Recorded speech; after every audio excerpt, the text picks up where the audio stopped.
आज माझा विधान परिषदेमध्ये आमदार म्हणून दुसऱ्यांदा शपथविधी पार पडलेला आहे। त्यासाठी मी काँग्रेस पक्षाचे आमचे सर्व केंद्रातील नेते असतील, प्रदेशचे नेते असतील आणि सर्वच आमचे कार्यकर्ते या सर्वांचेच आणि सर्वच आमचे वडीलधारी मंडळी सर्वांचे मनापासून खूप खूप ऋण व्यक्त करते।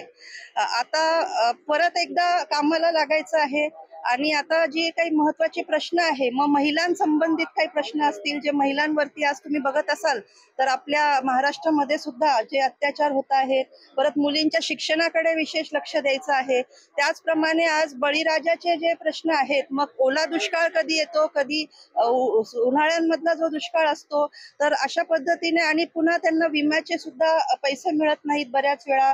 तर शेतकरी बळीराजाला सुद्धा मदत करायची आहे। इतरही सुद्धा जे शालेय विद्यार्थ्यांचे प्रश्न असतील, जे ग्रामीण भागामध्ये ज्या शाळांची जी दुरवस्था झालेली आहे, मग जिल्हा परिषदेच्या काही शाळा मोडकळीस आलेल्या आहेत, त्यांच्या मेंटेनन्सचे विषय असतील, इतर या सर्व विषयांवरती काम करायचं आहे।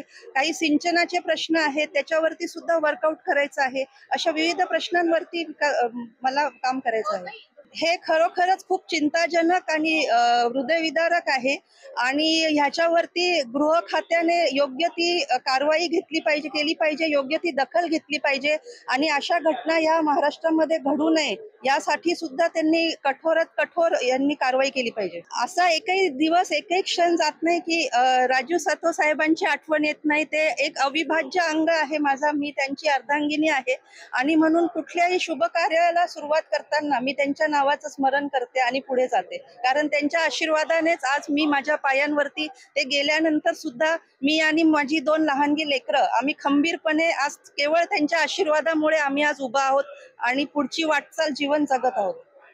थँक्यू।